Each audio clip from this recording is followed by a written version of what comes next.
Hello friends, मैं अभिषेक शुक्ला, आपका अपने यूट्यूब चैनल मैं सॉल्व विद अभिषेक में आप सभी का स्वागत है।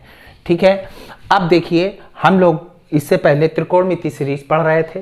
त्रिकोणमिति सीरीज के बाद अब हम लोग आज पढ़ेंगे ऊंचाई और दूरी, जिसको नाम दिया गया है, अगर आप लोग हाई स्कूल की किताब में देखेंगे तो त्रिकोणमिति अनुप्रयोग भी कह सकते हैं इसको। त्रिकोणमिति से संबंधित प्रश्न, मतलब ये एक प्रकार से त्रिकोणमिति का ही एक टॉपिक है, ऊंचाई और दूरी।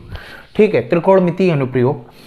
अब इसमें करना क्या है, टॉप 100 सीरीज में हम लोग कहां तक पहुंच गए थे, 48 तक पहुंच गए थे। अब आज हम 49 का पहला पार्ट बताने जा रहे हैं और आज का टॉपिक बहुत ही ज्यादा इंपॉर्टेंट है, इसलिए इस टॉपिक को मिस मत करिएगा। आप लोग कॉपी में इन्हीं क्वेश्चनों को जरूर रिपीट कर लीजिएगा, जो आज खास करके आज जो मैं बताने जा रहा हूं, यह वाला क्वेश्चन बहुत ज्यादा इंपॉर्टेंट है। अब तक एग्जाम में सारे सेट मिला दिए जाए तो इस तरह का, सेम ऐसा नहीं लेकिन इस तरह का ये क्वेश्चन लगभग 17 बार पूछा गया है। ध्यान से सुन लीजिए, कितने बार पूछा गया है? 17 बार। मैं ये नहीं कह रहा हूं कि यही क्वेश्चन 17 बार पूछा गया है, ये क्वेश्चन नहीं, इस तरह का जितने भी क्वेश्चन आए हैं 17 बार आ चुके हैं। इसलिए इस क्वेश्चन को मिस मत करिए, ये बहुत ही इंपॉर्टेंट क्वेश्चन है। अगर आप समझ गए तो हो सकता है एग्जाम में यही क्वेश्चन ही आ जाए, हो सकता है यही सेम टू सेम आ जाए, हो सकता है इसी से संबंधित क्वेश्चन आ जाए। तो एक क्वेश्चन आपको 6 नंबर दिलवा सकता है। ठीक है, जो लोग हमारे चैनल पर नए हैं वो सब्सक्राइब जरूर कर लें। सब्सक्राइब कर लेंगे तो इससे पिछले मेन्यू में जा करके 48 तक जो मैंने क्वेश्चन बताए हैं उनको कॉपी में कर लेंगे। खैर, आगे बढ़ते हैं, स्टार्ट करते हैं। मैं बार बार कह रहा हूं यह क्वेश्चन बहुत इंपॉर्टेंट है। इस तरह के बहुत सारे क्वेश्चन आपको पूछे जाएंगे, इस तरह का, सेम ऐसा नहीं होगा तो इस तरह का होगा। ठीक है, देखिए इसमें क्या कह रहा है, एक मंदिर की ऊंचाई 15 मीटर है। ठीक, मंदिर के शीर्ष से सड़क के दूसरी ओर बने भवन के शीर्ष का उन्नयन कोण 30 डिग्री है तथा भवन के पाद का अवनमन कोण 45 डिग्री है। तो भवन की ऊंचाई व मंदिर व सड़क के बीच की दूरी ज्ञात कीजिए। दोनों चीजें पूछ रहा है। चलिए खैर करते हैं। इसने कहा एक मंदिर की ऊंचाई, तो सबसे पहले हम मंदिर बना लेते हैं। जैसा जैसा क्वेश्चन में कहता जा रहा मैं पहला वही काम कर रहा हूं। ठीक है, तो यहां पर मैंने एक मंदिर बना लिया। ये देखिए, ये आपका मंदिर हो गया। मान लीजिए ए बी आपका क्या है, मंदिर है। ठीक, अच्छा, जो बनाएंगे उसको आपको लिखना भी पड़ेगा, ध्यान से समझ लीजिएगा। तो यहां पर आप लिख दीजिए, माना ए बी क्या है, मंदिर है। ठीक, ए बी मंदिर है और इसकी ऊंचाई आपको दे रखी है। इसकी ऊंचाई कितनी दे रखी? 15। तो मैंने 15 मीटर लिख लिया। क्वेश्चन को बहुत ही ध्यान से बारीकी से समझ लीजिएगा। मंदिर के शीर्ष से, मंदिर के थोड़ा सा छोटा कर लेते हैं यहां तक, बी। ठीक है, मंदिर है ए बी, मंदिर के शीर्ष, शीर्ष कहां हो गया? ऊपर हो गया। मंदिर के शीर्ष से सड़क के दूसरी ओर बने भवन, मतलब कि शीर्ष से दूसरी ओर क्या बना है? सड़क के दूसरी ओर। मान लीजिए ये आपकी सड़क है। ठीक है, अब सड़क के दूसरी ओर बने भवन, एक मिनट, क्वेश्चन में एक गलती हो गई है। मंदिर व सड़क के बीच की दूरी नहीं, मंदिर व भवन के बीच की दूरी। ठीक है, ध्यान से समझ लीजिएगा। मंदिर के सड़क के, ये सड़क है आपकी, सड़क मान लीजिए सी है, एसी सड़क है, तो यहां पर मेंशन कर दीजिएगा एसी आपकी सड़क है।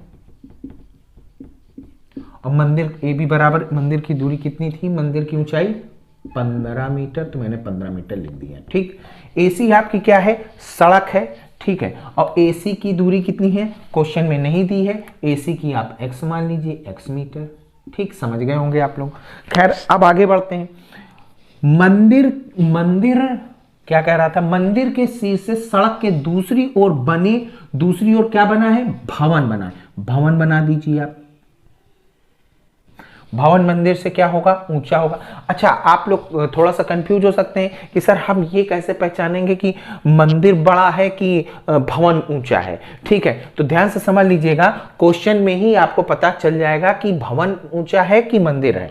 उसने कहा है भवन के, जब आप कह रहा है क्वेश्चन में मंदिर के शीर्ष से, मतलब मंदिर के शीर्ष से सड़क के दूसरी ओर बने भवन, भवन के शीर्ष का उन्नयन कोण, मतलब आप यहां से देख रहे हैं, किसको देख रहे हैं? भवन के शीर्ष को, तो उन्नयन कोण की बात कर रहा है। उन्नयन कोण का मतलब होता है उन्नयन, मतलब ऊपर की ओर नयन करके देखना, उसको उन्नयन कोण कहते हैं। और अवनमन का मतलब होता है झुकना, अगर झुक करके कोई चीज देखी जाती है तो उसको बोला जाता है अवनमन कोण। ठीक है, तो ऊपर की ओर नयन करके जो कोण देखा जाता है उसको उन्नयन कोण बोलते हैं।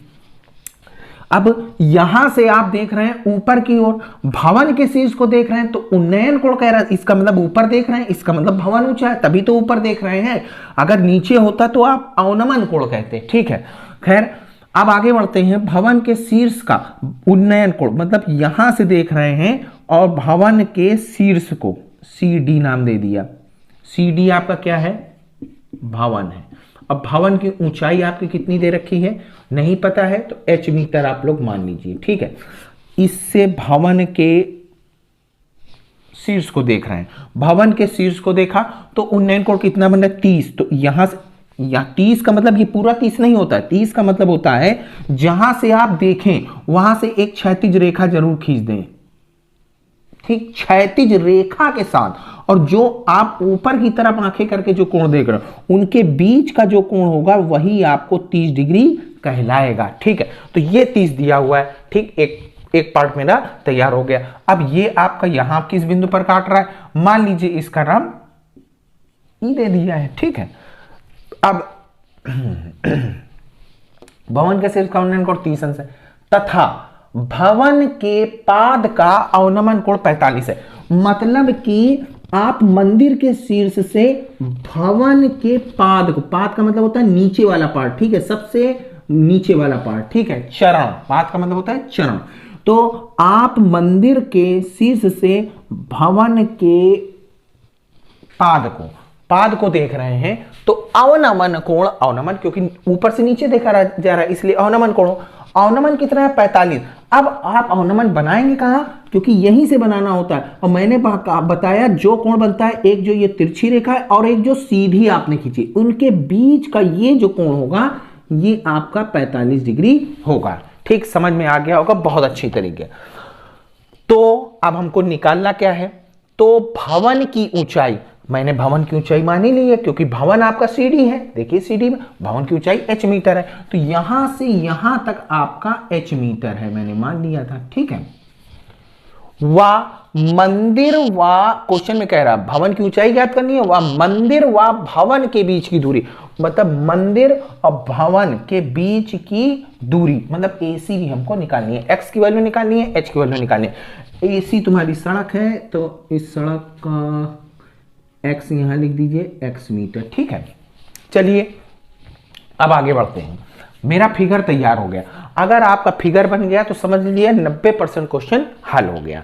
अब हमको करना क्या है, मैं बार बार कह रहा हूं इस क्वेश्चन को कई बार रिपीट कर लीजिएगा, क्योंकि क्वेश्चन में आपको बता दें, क्वेश्चन में कभी मंदिर, जैसे इसमें मंदिर दिया हुआ है, आपसे यह भी कह सकता है कि एक मीनार से हम पहाड़ को देख रहे हैं, पहाड़ के शिखर को या पहाड़ की चोटी को देखते हैं तो उन्नयन कोण 30 बनता है, और पहाड़ के चरण को देखते हैं तो उन्नयन कोण 60 बनता है। कुछ भी कह सकता है, आपसे यह भी कहेगा कि आप एक जहाज है, पानी की जहाज, पानी के जहाज के ऊपर से, पानी के जहाज के 20 मीटर ऊपर से आप किसी छतरी को देख रहे हैं या किसी भवन को देख रहे हैं, तो भवन का उन्नयन कोण इतना बन रहा है, मतलब 50 डिग्री बन रहा है या 60 डिग्री बन रहा है, और चरण का अवनमन कोण बन रहा है 30 डिग्री। इस तरह से मतलब है यही क्वेश्चन, लेकिन आपको कई प्रकार से पूछा जाएगा। ठीक है, तो इसलिए कंफ्यूज मत होइएगा, एक बार इसका प्रयास, क्योंकि 17 बार बोर्ड में आया है इसलिए कह रहे हैं, इस तरह के 17 बार क्वेश्चन आ चुके हैं।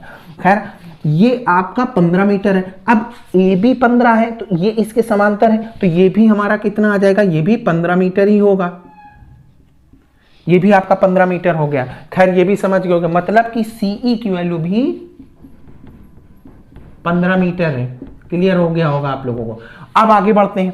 अब हमको DE की वैल्यू फाइंड करनी है। DE आखिर कितना निकलेगा, मैं इस क्वेश्चन में समय ले रहा हूं। क्यों समय ले रहा हूं, क्योंकि यह क्वेश्चन 17 बार पूछा गया, इस वजह से मैं समय ले रहा हूं। ठीक है, कि आप लोगों के क्वेश्चन समझ में जरूर आ जाए।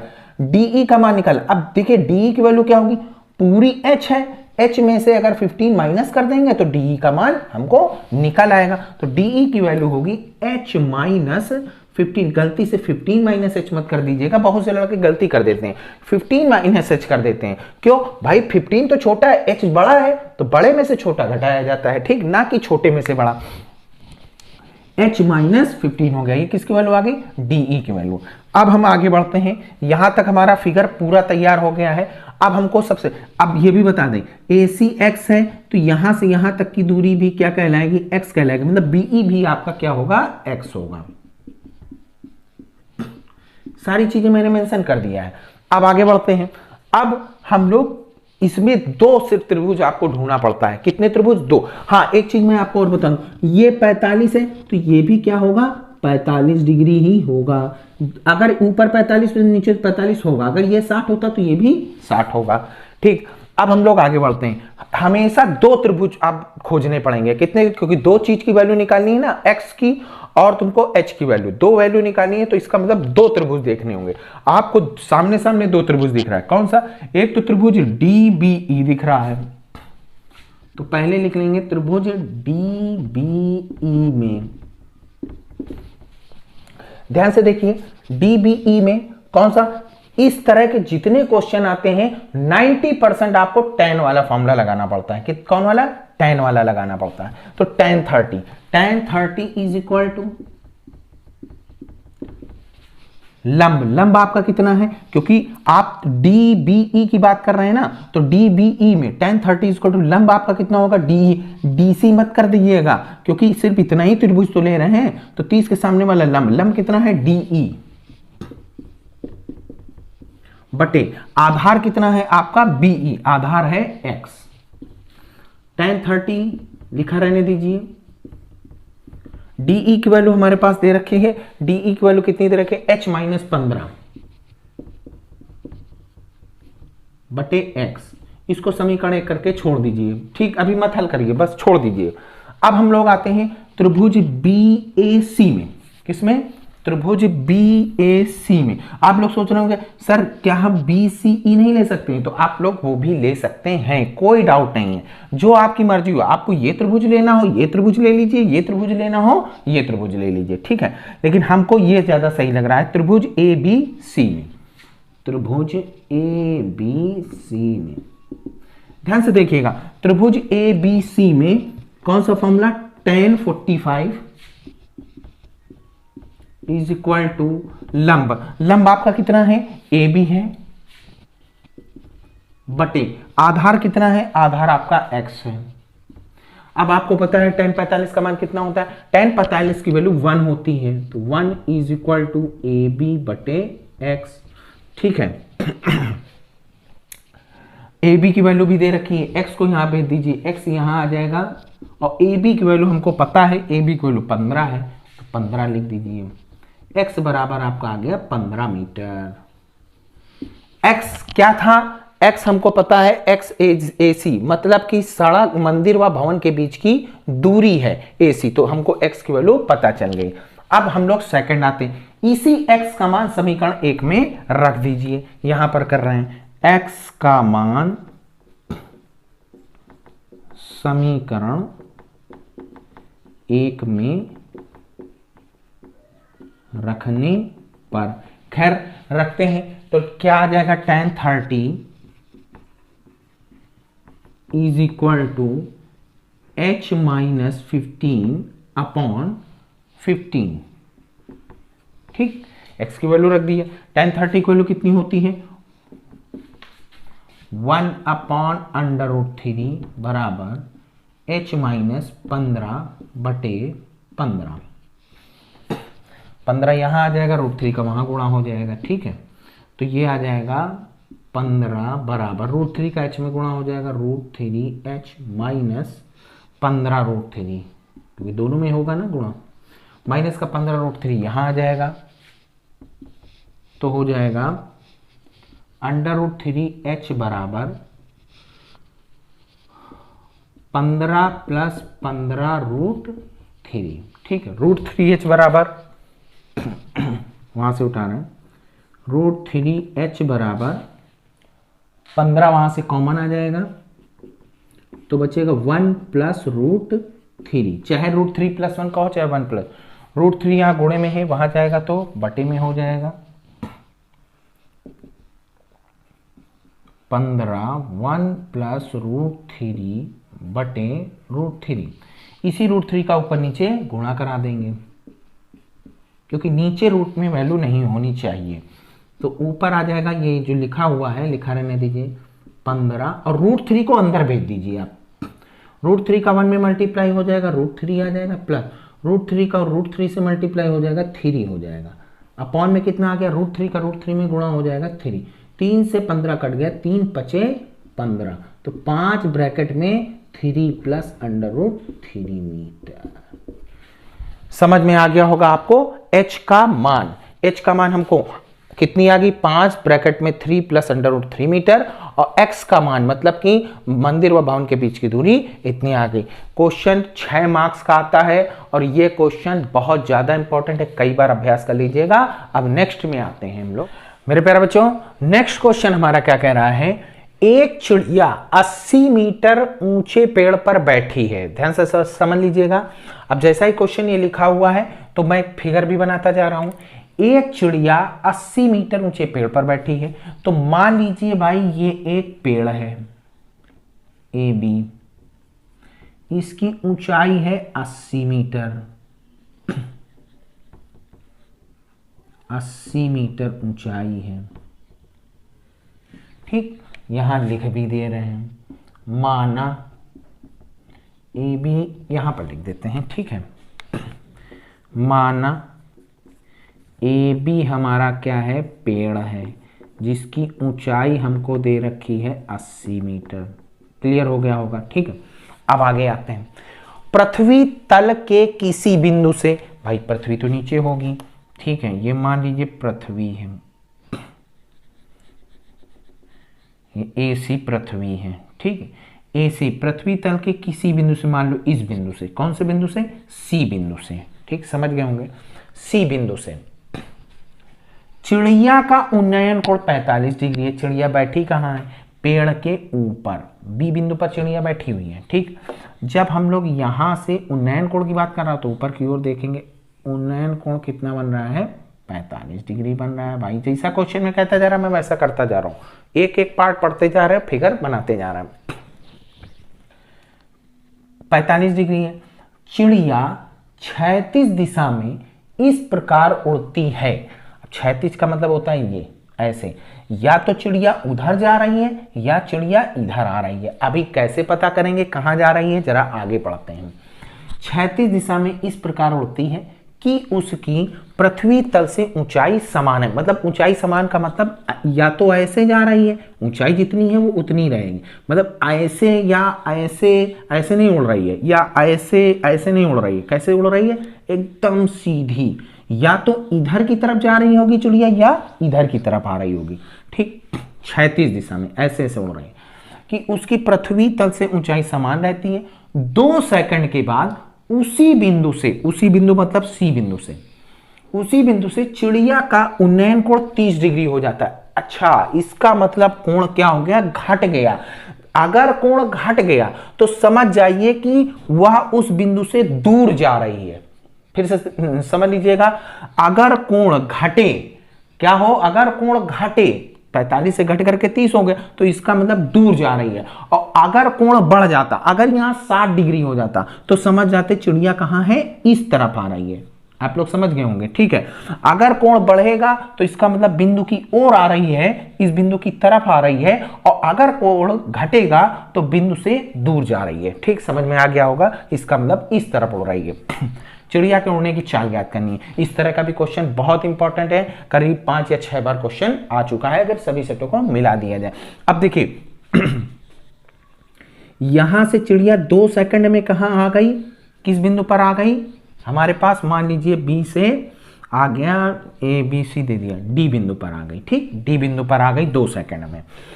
2 सेकंड में यहां पर आ गई, तो इसको डैश डैश करके आप एक रेखा खींच लीजिए, और इसको भी डैश डैश करके यहाँ खींच दीजिए, इसका नाम आप ई दे दीजिए।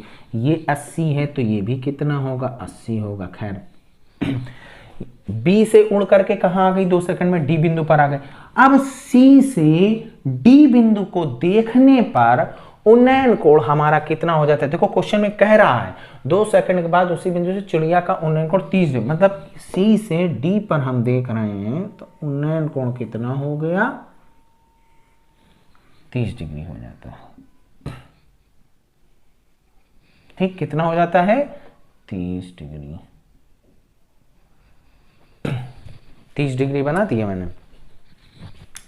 चिड़िया के उड़ने की चाल, तो भाई उड़ने की चाल जो है वो बी से डी की दे रखा है ना, तो पहले बी से डी की दूरी निकाल लेंगे और चाल हमको निकालना है, तो चाल बराबर क्या होता है दूरी बटे समय। तो दूरी अगर निकल आएगी तो समय तो हमको 2 सेकंड दिया ही हुआ है, तो चलिए बी से डी की हम लोग क्या निकालते हैं दूरी। तो ए से ई की दूरी मान लीजिए x है, तो ये बी से डी की दूरी भी क्या होगी x होगी। ठीक, खैर ये भी समझ गए होंगे। हमने आपको बताया हमेशा 2 त्रिभुज ढूंढ लीजिए। फिगर बनाने के बाद देखिए आपको 2 त्रिभुज B D equal to X मान लीजिए, बी डी बराबर x मीटर। ठीक है, अब हम लोग क्या करते हैं, और तो कुछ दिया नहीं है, यहां से भाई यहां की दूरी भी हम लोग y मान लेते हैं। अब क्या करें, ठीक है, क्योंकि ये भी नहीं दिया है, तो AC बराबर मान लिया है हमने y मीटर।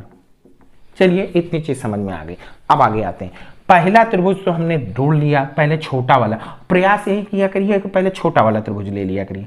छोटा वाला त्रिभुज देखिए, त्रिभुज ABC में, त्रिभुज ABC में ABC कौन सा कोण बना रहा है 45 डिग्री, तो tan 45 बराबर लंब, लंब कितना है 45 सामने वाला लंब, लंब है AB बटे आधार, आधार कितना है y। tan 45 की वैल्यू कितनी होती है 1। AB का मान हमको कितना दे रखा है AB 80 है। y कितना है, y तो हमको निकालना ही है। ठीक है, y यहां आ जाएगा, तो y बराबर 80 मीटर आ गया। खैर हटाइए, हमको y का मान नहीं निकालना है, हमको तो BD x माना है x मीटर, तो हमको BD निकालना है। अब कौन सा त्रिभुज लेंगे, बड़ा वाला त्रिभुज कौन सा दिख रहा है, त्रिभुज CDE में कौन सा कोण लेंगे, tan 30 बराबर लंब, 30 के सामने वाला ये लंब होगा, लंब कितना है ED बटे आधार, आधार पूरा होगा C से लेकर के E तक, आधार कितना है x प्लस वाई, और tan 30 का मान कितना होता है 1/√3। ED भैया कितना दे रखा है, ED भी 80 है, क्योंकि ये 80 है तो ये भी 80 होगा, 80 बटे x की वैल्यू दे रखी नहीं, x की तो निकालनी है, प्लस y की वैल्यू कितनी है 80, y की वैल्यू रखे थे ना, डायरेक्ट रख रहे हैं। ठीक है, आप लोग चाहो तो लिख दीजिएगा कि y का मान रखने पर, लेकिन हम डायरेक्ट रख रहे हैं, y का मान 80 है, मैंने यहाँ पर 80 रख दिया। अब तिरछा मल्टीप्लाई करा देंगे, तो x प्लस 80 बराबर 80/√3, प्लस का 80 वहां जाएगा, माइनस का हो जाएगा, माइनस का 80 कॉमन आ जाएगा, √3 माइनस 1 आ गया। ठीक है, इतना मीटर आ गई, ये हमारी क्या आ गई दूरी आ गई। खैर कोई बात नहीं, हमको तो क्या निकालना है, चाल निकालना है। आपको पता है चाल बराबर दूरी बटे क्या होता है समय होता है, और दूरी क्या होगी यही x की जो वैल्यू, ध्यान से समझ लीजिएगा, y को दूरी मत मान लीजिएगा, क्योंकि चिड़िया ये उड़ी है ना, तो चिड़िया की दूरी लेंगे ना कि इसकी, इससे हमसे क्या लेना देना, हमको चिड़िया की दूरी लेनी है, चिड़िया कितनी दूर उड़ी तो वही वाली दूरी लीजिएगा। तो BD की दूरी x है, तो x की वैल्यू है 80/√3 माइनस 1। समय कितना है हमारे पास 2 सेकंड, 2 को भाग कर दिए, 2 से 80 को काट देंगे, 40 ब्रैकेट में √3 माइनस 1 मीटर आ गया। अब हम लोग आगे क्या करेंगे, √3 की वैल्यू रख देंगे। √3 की वैल्यू हमारे पास क्या दे रखी है 1.7। अगर क्वेश्चन में ना दे रखा हो √3 की वैल्यू, ध्यान से समझ लीजिएगा, अगर क्वेश्चन में √3 नहीं दिया है तो हमको वैल्यू रखने की भी आवश्यकता नहीं है, लेकिन दिया है अगर तो आप लोग वैल्यू जरूर रख दीजिए। तो आ जाएगा 40, √3 का मान है 1.732 माइनस 1। अब 1.732 में से माइनस 1 जाएगा, कितना बचेगा 40 गुणे 0.732। आप आपस में आप लोग गुणा भी करा सकते हैं।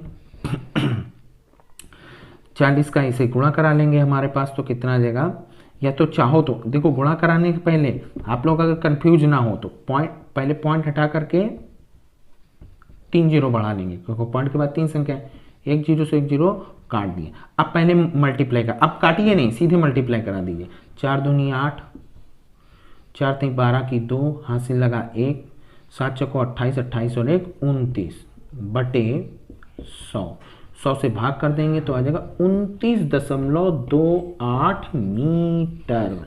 यही हमारा आंसर है। सॉरी, मीटर पर सेकंड जरूर लिख दीजिएगा, क्योंकि मीटर तो दूरी होती है, लेकिन चाल निकालना है तो चाल बराबर दूरी बटे समय के अनुसार मीटर पर सेकंड। ये हमारा आंसर आप लोग समझ गए होंगे। अब हम लोग नेक्स्ट वीडियो में इसके आगे के क्वेश्चन कराएंगे। मैंने आज 3 क्वेश्चन करवाए हैं और तीनों इंपॉर्टेंट नहीं, बहुत ही ज्यादा इंपॉर्टेंट क्वेश्चन हैं। मैं इसीलिए ज्यादा क्वेश्चन नहीं करा रहा हूं, जिससे कि आप इसको घर पर प्रैक्टिस जितना ज्यादा कर लें, तीनों क्वेश्चन को एकदम रगड़ डालें, खूब प्रैक्टिस कर लें, 2-2 3-3 बार लगा लें, ठीक है, क्योंकि यही एग्जाम में आपके आने हैं। या ये नहीं आएगा तो इस तरह का क्वेश्चन आएगा। मैंने आपको बताया नहीं कि कोई जरूरी नहीं कि ऐसा ही सेम टू सेम आ जाए। आप कह रहे सर आपने तो कहा था कि ऐसा आएगा, क्वेश्चन कहाँ आया, लेकिन मैं आपको बोर्ड में दिखा दूंगा कि सेम आए, भले ही ऐसा नहीं आया लेकिन इसी रूप का क्वेश्चन आएगा, और फिर आप लोग कंफ्यूज मत होइएगा, इसी को क्वेश्चन कई बार लगा लीजिएगा। आज के लिए इतना ही, नमस्कार, धन्यवाद।